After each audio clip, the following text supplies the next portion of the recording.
Hello friends, स्वागत है आप सभी लोगों का हमारे चैनल क्विक स्टडी में। मैं कमल बेस्ट। इस वीडियो के माध्यम से दोस्तों आपके यहाँ पर कराऊंगा आर्मी टेक्निकल एनए का दोस्तों फिजिक्स का पार्ट नंबर 15, यानी कि दोस्तों यहाँ पर आपको मिलेगा भौतिक विज्ञान का भाग नंबर 15। इससे पहले आपको 14 भाग कराए जा चुके हैं। यदि आपने पिछले वाले भागों को ना देखा हो तो आप ज़रूर देख लें ताकि आपके यहाँ तक के क्वेश्चन क्लियर हो जाए। और आज दोस्तों हम पार्ट नंबर 15 में खास क्वेश्चन को देखेंगे। आराम से आप शुरू से लेकर आखिर तक देखें और सारे क्वेश्चन को दोस्तों आप लगातार नोट करते रहेंगे। तो देखिए, शुरू करते हैं। पहला क्वेश्चन दोस्तों आपको देखता है, निम्नों में से कौन न्यूनतम घर्षण उत्पन्न करता है। यानी कि आपको बताना है which of the following produces least friction. यहाँ पर देखिए दोस्तों, आपको बताना है, घर्षण के बारे में आपको पहले भी बताया जा चुका है।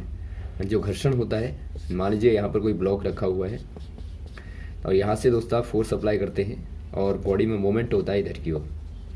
तो मोमेंट की डायरेक्शन के अपोजिट डायरेक्शन में जो फोर्स लगता है, या फिर आप इसको कहते हैं जो अपोजिंग फोर्स होता है दोस्तों, इसी को आप कहते हैं फ्रिक्शन, यानी घर्षण कहते हैं आप। जो विरोधी बल होगा वही घर्षण होता है। तो यहाँ पर देखिए, घर्षण मेनली आपके 3 प्रकार के होते हैं, जिनमें से आप देखते हैं स्टैटिक घर्षण को, यानी स्टैटिक फ्रिक्शन को देखते हैं दोस्तों, और आप देखते हैं लौटने घर्षण को, यानी कि रोलिंग फ्रिक्शन जो होता है, और वैसे आप देखते हैं दोस्तों स्लाइडिंग फ्रिक्शन को, यानी जब आप बॉडी को फिसलाते हैं, या फिर आप कहें दोस्तों सर्पी घर्षण आप इसको कहते हैं, यानी कि फिसलाने के बाद में जो होता है। तो यहाँ पे देखिए दोस्तों, ये आपका लौटने घर्षण है, ये सर्पी है और ये स्थैतिक है। तो यहाँ पर आपको बताना है दोस्तों, इनमें से कौन सा वाला फोर्स या फिर आप कहें कौन सा वाला फ्रिक्शन न्यूनतम होता है, यानी कि मिनिमम होता है। इनमें से दोस्तों जो मिनिमम होगा वो आपका होता है रोलिंग फ्रिक्शन। तो रोलिंग का एग्जाम्पल यदि आप देखें दोस्तों, माना आपने कोई टायर लिया, तो टायर को यदि आप लुढ़काते हैं, यानी आप उसको घुमाते हैं दोस्तों, तो आप देखेंगे जो फ्रिक्शन होगा दोस्तों वो कॉन्टैक्ट में होता है।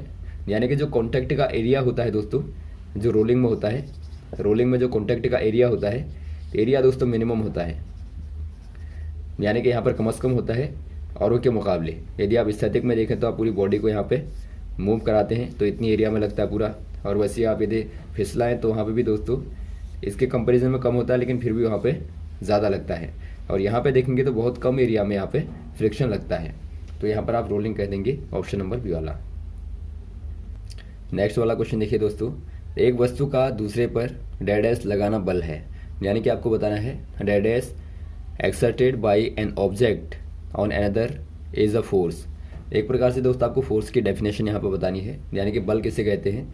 यहाँ पर आपको दिया गया है कि एक वस्तु जब दूसरी वस्तु पे क्या करती है, जिसको आप बल कहते हैं, पुश या पुल यानी कि खींचना और धकेलना, या प्रेशर यानी कि दबाव लगाना, या वर्क यानी कार्य करना, या डिस्प्लेस यानी विस्थापित करना। यहाँ पर देखिए दोस्तों, आपका जो पहला वाला है पुश और पुल, ये आपका दोस्तों क्या है, एक प्रकार से फोर्स होता है। हमारा यहाँ पर दोस्तों कोई ऑब्जेक्ट आप लें, ये ऑब्जेक्ट नंबर 1 है और ऑब्जेक्ट नंबर 2 आप है मान लीजिए, या कोई व्यक्ति यहाँ पे है। तो यहाँ से यदि फोर्स लगा जाएगा, यानी कि या तो वस्तु को दोस्तों धकेला जाएगा, यानी कि यहाँ पर पुश किया जाएगा, या फिर दोस्तों खींचा जाएगा, यानी कि पुल किया जाएगा। तो दोनों ही केसेस में दोस्तों जो रिएक्शन होती है इसी को आप क्या कहते हैं, फोर्स कहते हैं, यानी कि बल कहते हैं। तो ऑप्शन नंबर कौन सा हो जाएगा, ए वाला यहाँ पर हो जाएगा, पुश और पुल। नेक्स्ट क्वेश्चन को देखिए दोस्तों, which one can hear sound of frequencies higher than 20,000 hertz. दोस्तों यहाँ पर देखिए, आपको बताना है कि निम्नों में से कौन 20,000 हर्ज यानी कि 20 किलो हर्ज के ऊपर की ध्वनि को सुन सकता है। इनमें से आपको बताना है। यहाँ पर देखिए दोस्तों, जो आपका रेंज यहाँ पे दी है वो दी है 20,000 हर्ज, या फिर आप इसको कह सकते हैं 20 किलो हर्ज, क्योंकि आप जानते हैं 1 किलो हर्ज में दोस्तों 1000 हर्ज होते हैं, और जो हर्ज होती है क्या होती है, फ्रीक्वेंसी यानी कि आवृत्ति का मात्रक होता है। तो यहाँ पर आपको बताना है इनमें से कौन 20 किलो हर्ज के ध्वनि के ऊपर को सुन पाएगा। यदि आप दोस्तों ह्यूमन हेयरिंग रेंज को देखें, हेयरिंग रेंज जो होती है वो क्या होती है दोस्तों, ये आपके यहाँ पर होती है 20 हर्ज से लेके 20 किलो हर्ज तक, या फिर आप कहें 20,000 हर्ज तक यहाँ पर होती है। यानी इनके नीचे और इसके ऊपर दोस्तों मानव के जो कान है वो नहीं सुन पाते हैं। तो यहाँ पर जो आपका 20 किलो हर्ज के ऊपर है वो दोस्तों मानव के लिए यहाँ पे संवेदी नहीं होती, यानी कि उसको नहीं सुन पाता है। लेकिन यदि आप बात करें डॉग की दोस्तों, यानी कुत्ते की बात करें, तो वो इसको सुन सकता है, यानी कि इस वाली रेंज को हेयर कर सकता है। तो ऑप्शन नंबर आप सी वाले में टिक कर देंगे, डॉग दोस्तों सुन सकता है। और ऐसी साउंड को क्या कहते हैं दोस्तों आप, जो 20 किलो हर्ट्ज के ऊपर होती है, इनको आप अल्ट्रासोनिक कहते हैं, यानी कि एक प्रकार से आप इनको पराश्रव्य ध्वनियाँ कहते हैं।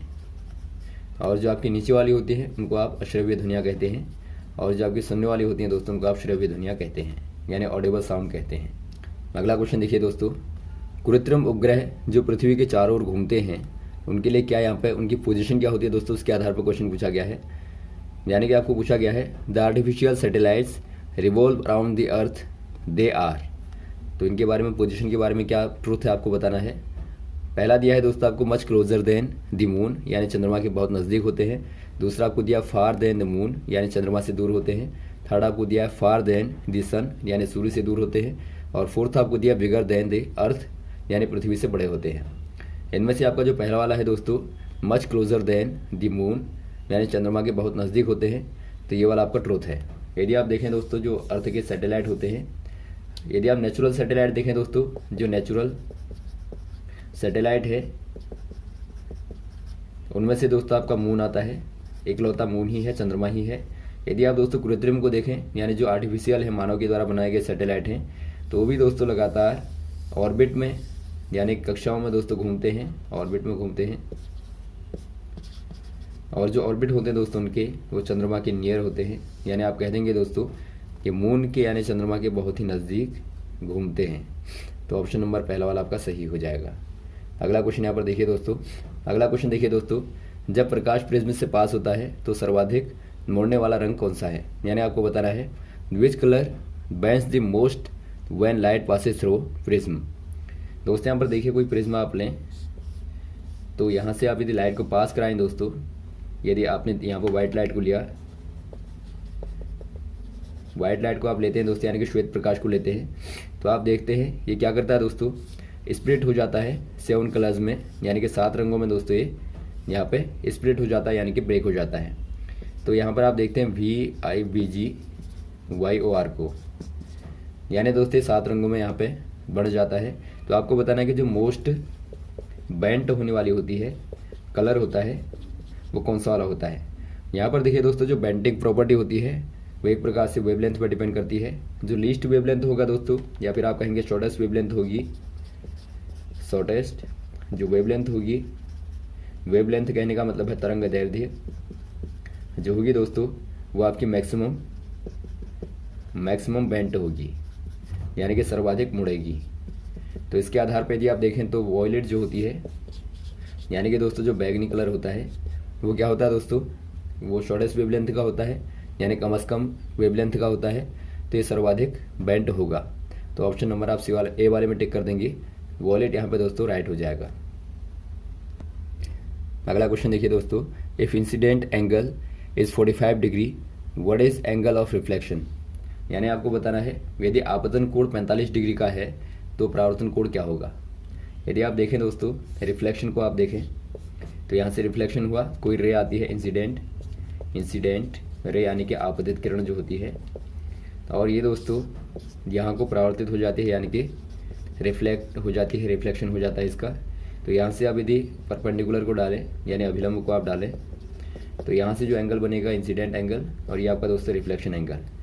और आप जानते हैं according to first law of reflection, यानी कि रिफ्लेक्शन के यानी कि परावर्तन के पहले नियम के अनुसार क्या होता है, आई इक्वल टू दोस्तों ऑलवेज क्या होता है, आर होता है, यानी कि incident angle equal to reflection angle होता है। तो आई चूँकि आपको यहाँ पे 45 दिया है, तो r should be equal to 45 degree, यानी कि रिफ्लेक्शन के लिए दोस्तों इसको भी 45 डिग्री का होना चाहिए। तो ऑप्शन नंबर आपका सी वाला सही हो जाएगा, 45 डिग्री राइट हो जाएगा। अगला क्वेश्चन देखिए दोस्तों, सूर्य ग्रह तथा तारे जो गैलेक्सी में आते हैं को डैडेस कहते हैं, यानी कि आपको बताना है the sun, the planets and the stars belong to a galaxy is called. दोस्तों यहाँ पर देखिए जो गैलेक्सी होती है दोस्तों, गैलेक्सीज अलग बहुत सारी गैलेक्सीज होती हैं। आप जानते हैं जो ब्रह्मांड होता है, यानी जो यूनिवर्स होता है, वहाँ पे क्या होती है दोस्तों, बहुत सारी गैलेक्सीज होती हैं। यदि आप आकाश में देखें, अंतरिक्ष में देखें दोस्तों, तो आप देखते हैं बहुत सारे तारों का एक समूह आपको दिखता है, आकाश के एक कोने से दूसरे कोने तक फैला हुआ। आपको वहाँ पर अलग अलग प्रकार के शेप में देखते हैं वो। तो इनको दोस्तों आप क्या कहते हैं, एक प्रकार से इनको आप कहते हैं गैलेक्सीज कहते हैं। और यहाँ पे दोस्तों, यहाँ पर सूर्य भी हो सकता है, प्लेनेट भी हो सकते हैं और तारे भी हो सकते हैं बहुत सारे। तो आप इनको क्या कहते हैं, इनको दोस्तों आप आकाश गंगा कहते हैं, आकाश गंगा कहते हैं, या फिर दोस्तों आप इनको मिल्की वेज भी कहते हैं। यानी एक प्रकार से आप दूधिया पाथ के रूप में इनको देखते हैं। तो यहाँ पर आप कह देंगे दोस्तों आकाश गंगा या मिल्की वे या गैलेक्सी। तो ऑप्शन नंबर आपका ए वाला हो जाएगा, मिल्की वे। नेक्स्ट क्वेश्चन देखिए दोस्तों, किसका अधिकतम कैलोरीय मान होता है, यानी कि आपको बताना है which one has the highest calorific value. दोस्तों यहाँ पर देखिए जो कैलोरीफिक वैल्यू होती है, कैलोरीफिक वैल्यू कहने का मतलब है, कैलोरी आप जानते हैं दोस्तों एक प्रकार से हीट का या फिर आप कहें दोस्तों ऊर्जा का मात्रक होता है। जो हम खाना खाते हैं वो वाली ऊर्जा यदि आपको देखनी है तो आप कैलोरी में देखते हैं, और वैसे ही दोस्तों आप एक प्रकार से ऊष्मा को भी देखते हैं। तो यहाँ पर आपको बताना है कि मैक्सिमम कैलोरी का कहने का मतलब है जो दोस्तों एक प्रकार से ज़्यादा ऊष्मा देगा, उसकी आपको बात करनी है। कौन सा वाला यहाँ पे देगा सर्वाधिक, केरोसिन देगा या बायोगैस देगी या पेट्रोल देगा या एलपीजी देगी। यदि आप दोस्तों देखें कैलोरीफिक वैल्यू को देखें तो सर्वाधिक एलपीजी की होती है, यानी कि जो लिक्विड पेट्रोलियम गैस जो होती है दोस्तों उसकी सर्वाधिक क्या होती है दोस्तों, यानी कि मैक्सिमम क्या होती है, कैलोरीफिक वैल्यू होती है, यानी कैलोरी मान सर्वाधिक होता है। तो ऑप्शन नंबर आप डी वाले में टिक कर देंगे, एलपीजी। नेक्स्ट क्वेश्चन देखिए दोस्तों, what is symbol of electric cell, यानी आपको बताना है इलेक्ट्रिक सेल का सिंबल क्या होगा। जो इलेक्ट्रिक सेल होता है यानी एक प्रकार से आप कहते हैं दोस्तों वैद्युत सेल, वैद्युत सेल जो होता है वहाँ पे दोस्तों आप जानते हैं दो टर्मिनल होते हैं, एक पॉजिटिव होता है एक नेगेटिव होता है। ये पॉजिटिव हो गया, ये दोस्तों नेगेटिव हो गया। तो ये सिंबल होता है, यदि आप दिखाएंगे तो ये सिंबल के तौर पर दोस्तों सेल का सिंबल होता है। तो ऑप्शन नंबर आप सी वाले में देखते हैं, यहाँ पर दोस्तों आपको सेल बना के दिया है। जो पहला वाला है दोस्तों जहाँ पर बराबर आपको दो प्लेटें दिखती हैं, ये दोस्तों काहे का सिंबल होता है, कैपेसिटर का होता है, यानी कि एक प्रकार से आप कहते हैं संधारित्र का सिंबल होता है। वैसे दोस्तों यदि आप देखें सेकंड वाले को, ये होता है दोस्तों ओम को दिखाता है। ओम यानी कि जो प्रतिरोध का मात्रक होता है, यानी कि जो रेसिस्टेंस का दोस्तों यूनिट होती है, यूनिट यानी इकाई होती है, उसको आप ओम के द्वारा इस प्रकार से दिखाते हैं। वैसे आपको जो फोर्थ वाला दिखता है ये दोस्तों आपको रियोस्टेट दी है। एक प्रकार से जो रियोस्टेट होती है इस प्रकार से होती है दोस्तों, ये आपका रियोस्टेट कह सकते हैं या फिर दोस्तों आप इसको कह सकते हैं रेजिस्टेंस, यानी प्रतिरोध आप कह सकते हैं, क्योंकि रियोस्टेट में दोस्तों प्रतिरोध ही होता है, यानी एक प्रकार से प्रतिरोध का ही इसमें कलेक्शन होता है। तो यहाँ पर जो आपका ये है प्रतिरोध को दिखा रहा है। वैसे ही दोस्तों आप बैटरी का देखेंगे तो बैटरी आप देखते हैं सेलों से मिलके बनती है। तो यहाँ पर आप सेलों को जोड़ देंगे इस प्रकार से, तो ये दोस्तों क्या दिखाएगी, ये बैटरी को दिखाएगी। तो आप इनको भी याद रखेंगे। तो यहाँ पर आपका कौन सा हो जाएगा, ऑप्शन नंबर आपका सी वाला सही हो जाएगा। नेक्स्ट क्वेश्चन देखिए दोस्तों, वह न्यूनतम ताप जिस पर कोई पदार्थ आग पकड़ लेता है को डैडेस कहते हैं, यानी कि आपको बताना है the lowest temperature in which a substance catches fire is called. दोस्तों यहाँ पर देखिए यदि आप देखें कोई सबस्टेंस है यानी कोई पदार्थ है जो कि दोस्तों फायर को कैच कर लेता है, यानी कि एक प्रकार से आप कहेंगे आग को पकड़ लेता है। तो एक कौन सा वाला टेम्परेचर होता है आपको बताना है। पहला आपको दिया दोस्तों इग्निशन टेम्परेचर, पहला ही वाला आपका होता है, यानी कि आपका इग्निशन टेम्परेचर। इग्निशन टेम्परेचर ही आप इसको बोलते हैं दोस्तों, यानी इग्निशन ताप आप कह सकते हैं, जहाँ पर कोई भी सबस्टेंस यानी कि पदार्थ दोस्तों आग को पकड़ लेता है। तो ऑप्शन नंबर आप टिक कर देंगे ए वाले में, इग्निशन टेम्परेचर में। नेक्स्ट क्वेश्चन देखिए दोस्तों, नेत्र के रेटिना भाग में वह क्षेत्र कहलाता है जहाँ संवेदी कोशिकाएं नहीं होती, यानी आपको बताना है in the retina of the eye the area having no sensory cells is called. दोस्तों यहाँ पर देखिए यदि आप हमारी आँख को नॉर्मली देखें तो यहाँ पे जो आगे वाला भाग होता है फ्रंट वाला भाग दोस्तों कॉर्निया कहलाता है, और यहाँ पे बीच में दोस्तों लेंस होता है कॉन्वेक्स यानी उत्तल, और पीछे बैक पे क्या होता है दोस्तों, ये पर्दा होता है, यानी आप इसको फिल्म कह सकते हैं, यानी या फिर आप दोस्तों इसको पर्दा कह सकते हैं, या फिर दोस्तों आप इसको कहते हैं रेटिना। और रेटिना पे ही दोस्तों सारी इमेजेस बनती हैं, यानी यहाँ पे ही क्या बनती हैं, प्रतिबिंब दोस्तों वस्तुओं के आपको प्राप्त होते हैं। और यहाँ पे दोस्तों जो रेटिना होती है उस पर बहुत सारी सेंसरी सेल होती हैं, सेंसरी सेंसरी सेल कहने का मतलब है दोस्तों जो संवेदी कोशिकाएं होती हैं, इनको आप दोस्तों नर्व सेल भी कहते हैं, यानी तंत्रिका कोशिकाएं ही होती हैं जो कि दोस्तों क्या करती हैं, यहाँ से इमेज को दिमाग तक पहुँचाती हैं। यानी कि इमेज का जो आपका कोडिंग है एक प्रकार से, उसको दोस्तों नर्व सिग्नल के द्वारा ब्रेन तक ले जाती है और वहाँ से वापस यहाँ तक लाती है। तो बहुत सारा एरिया यहाँ पर ऐसा होता है दोस्तों जहाँ पर नर्व सेल नहीं होती, या फिर आप कह सकते हैं जो सेंसरी सेल होती है यानी संवेदी कोशिकाएं होती हैं वो दोस्तों नहीं होती हैं, एब्सेंट होती है। तो वो वाला एरिया दोस्तों क्या कहलाता है आपको बताना है। ऐसा एरिया दोस्तों क्या कहलाता है, ये एरिया कहलाता है ब्लाइंड स्पॉट।